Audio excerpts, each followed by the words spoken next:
salamat. Nakauwi na rin tayo sa bahay. Beba? Hala, lagot. Nakauwi na si Senyorita Princess, tsaka si Tia Tere. Asan ka na naman, Bebang? Senyorita, andito po ako. Ano pong kailangan nyo? Bakit ang tagal mong sumagot? Siguro, kinakain na naman yung mamahalin naming pagkain dyan eh. Hindi po. Naglilinis po ako sa kabilang kwarto, kaya natagalan po ako. Magsisinungaling ka pa sa akin? Eh ano yung nasa mukha mo? May pasos ka pa sa bibig? Hindi po to pasa, senyorita. Ipot po to ng butiki. Patkin nga, baka nagsisinungaling ka lang sa akin. Ew! Ipot nga ng butiki! Kadiri! Ayaw niyo po kasing maniwala sa akin eh. Mami, oh! Tignan mo si Bebang, oh! Tinatawanan ako! Hoy, Bebang! Ikaw bata ka, wala kang karapatan na pagtawanan to nag-iisa kong prinsesang si Princess, ha? Patawad po, Tia Tere. Ano? Tinawag mo akong Tia? Hindi mo ako tiyahin, no? Kaya wag mo akong matiya-tiya. Ako lang naman ang donya sa pamamahay na to. Kaya tawagin mo ako ng Donya Tere. Hindi na po mauulit, Donya Tere.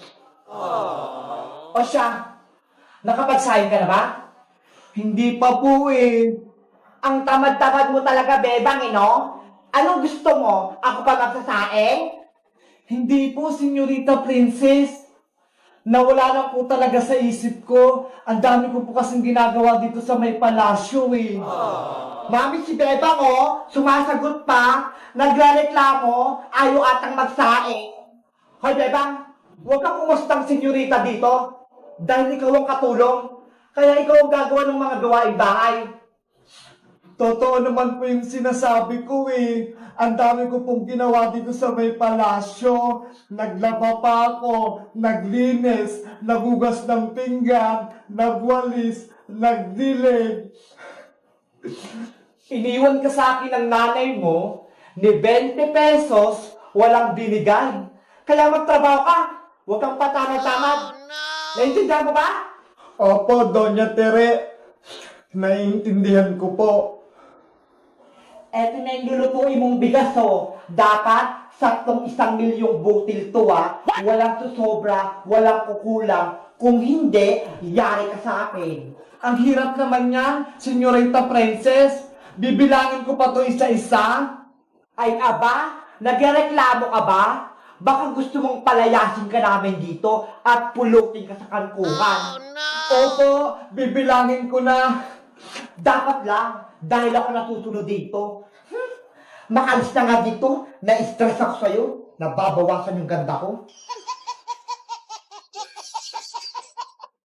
Big Bird, namimiss ko na si nanay. Nasaan na kaya siya? Gusto ko na siyang makita at mayakap. Pagod na ako dito. Kawawa naman si Beba. Ang bata-bata niya pa para makaranas ng paghihirap. Ginawa na siyang alipin ni Princess tsaka ni Tere. Ay, kawawang bata. Kaya siya babalikan ng kanyang nanay sita. May langaw! Hey! Shit! Alis! Pasuway ko Princess na ko. Ginawa pa akong langaw. Kaya repot mother kaya ako. Makalis na nga ako dito. Baka mapisap pa ako.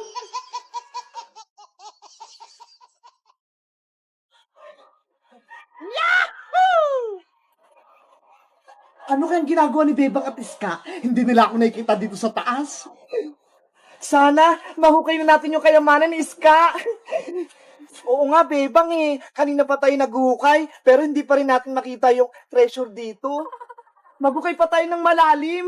Malay mo, may makuha tayong ginto dito.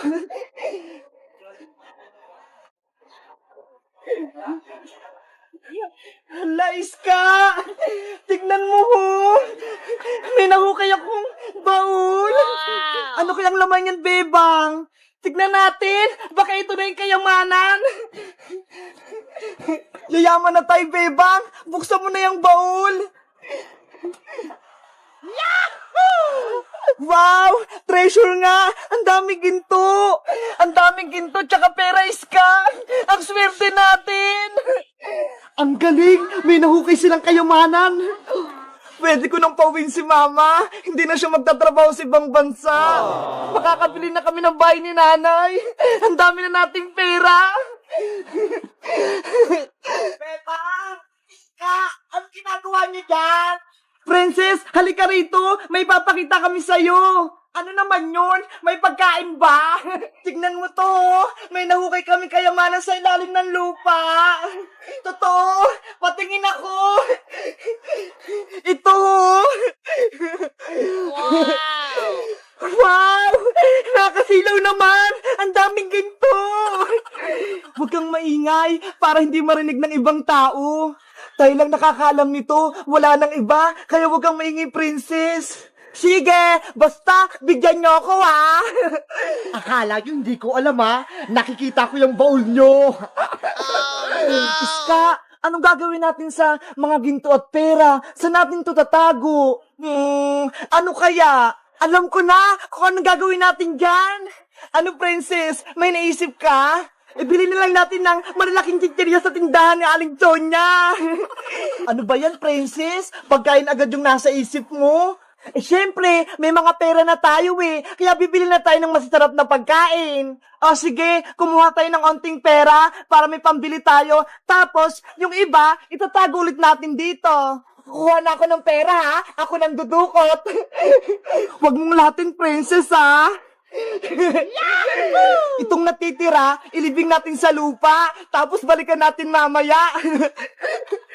Sige, dyan mo na lang ulit ilagay. Ayan, ginto, Diyan ka lang muna, Babalikan ka namin mamayang hapon. Wala naman siguro nakakita sa atin, no? Ayan, natabunan ko na yung baul natin. Tara na sa tindahan ni Aling Sonia. Umakyat na tayo. Let's go! Kakain na tayo. Ayun, wala na yung tatlo. Kukunin ko na yung baul na maraming ginto at pera.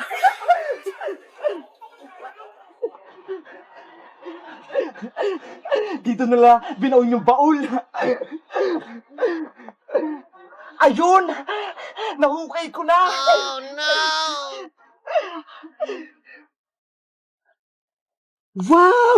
Ang daming ginto at kayamanan! Meanwhile, Princess, Iska, saglit lang babalik ako sa may hukay. Bakit, Bebang? Andito na tayo sa tindahan Nakalimutan ko si Big Bird sige, Bebang, balikan mo na si Big Bird, baka mawala siya. Okay, saglit lang ako. Yahoo! Mayaman na ako! Ang dami kong ginto! Uy, Boyong Butike! Amin yan Naku! Nakita na ako nila, Bebang! Takbo! Oh, no!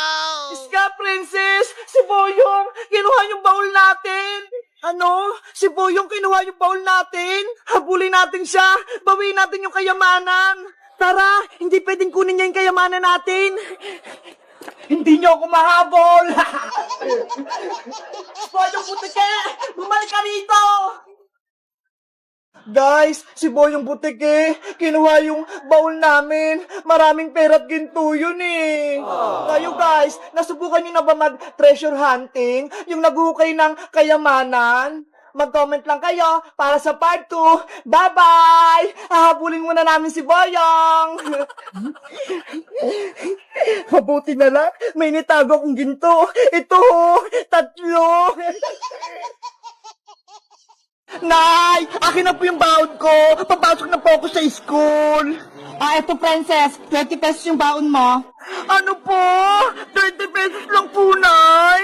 Ay aba, nagrereklamo ka na, princess? Kulang po to, Nay. Hindi po to kasya. Dapat 100 pesos po yung binigay niyo sa aking baon. Ano ba kasing gagawin mo sa pera? Ang dami naman, 100. Eh kasi po, may bibilin po akong project sa school eh. Tsaka, malapit na po exam namin. Kailangan ko kumain ng maraming chocolate para tumalino ako. Ay, ang bait naman ng anak ko. Nag-aaral ng mabuti. O siya, eto 100 oh, baon mo. Yay! May 100 pesos na akong baon! Basta, pagbutihan mo yung pag-aaral mo, princess. Opo, Nay. O siya, pumasok ka na at mukhang uulan na. Sige po, Nay. Alis na po ako. Tatawagin ko lang si Bebang. Bebang, Bebang! Tara na sa school! Tanghali na! Hala! Wala na ata si Bebang! Nauna na! Alis na nga lang ako! May baon ako, 120! Binigay ni nanay! Princess! Bumalik ka na sa inyo! Wala tayong pasok! Ano? Wala daw pasok? Bakit daw? Suspended yung klase natin kasi may pumarating daw na bagyo. Tignan mo nga oh! Ang sama-sama ng panahon! Ganun ba? Sayang naman tong baon kong 120. Hindi ko magagamit. Ate, balik mo na lang yung pera mo kay Aling Tere para may baon ka bukas. Nge! Sayang naman tong baon ko. Bigay to sa akin ni nanay eh. Hindi ko na tayo sasauli. Ikaw bahala. Basta ako, ibabalik ko tong 20 pesos kay nanay. Ang konti naman ang baon mo, Bebang. 20 pesos lang. Tara, bago tayo umuwi, bibili muna tayo sa tindahan ni Aling Sonia. Baka pagalitan ka ng nanay mo. Hindi yan. Ako bahala. Okay, ilibre mo ako, princess, ha? Sige ba? Tara na sa tindahan. Ayos, nililibre ako ni princess. Aling Sonia, pabili nga po ako ng maraming chichirya. Lahat ng 120, ubusin po namin to ni Bebang. Okay. Later. Thank you, princess, ha? Sa bigay mong merienda, mabubusog ako nito. Kain ka lang na kain, Bebang. Lahat yan, libre ko. Ang sarap talaga pag libre. Ate Princess, kaya din po ako ng pagkain. Ay pa, kayo. Salamat po. Madami akong pera, kaya lahat kayo, inilibre ko. Wala palang pasok sa school, pero hindi binalik ni Princess yung baon niya. Malalag talaga to sa akin. Oh, no! Princess! Sa Aling Tiri! Magparating! Yari! Si nanay! Ikaw, Princess, wala ka palang pasok, hindi mo sa akin binalik yung baon mo, malalagot ka talaga sa akin. Aray ko po, Nay! Yung tenga ko! Ang sakit! Umuwi ka sa bahay! Bilisan mo! Opo, Nay! Maliliti ka talaga sa akin! Si Princess, hinabol! Kayo guys, binabalik nyo rin ba yung baon nyo kapag wala kayong pasok? Mag-comment lang kayo kung magkano binibigay sa inyong baon! Bye-bye!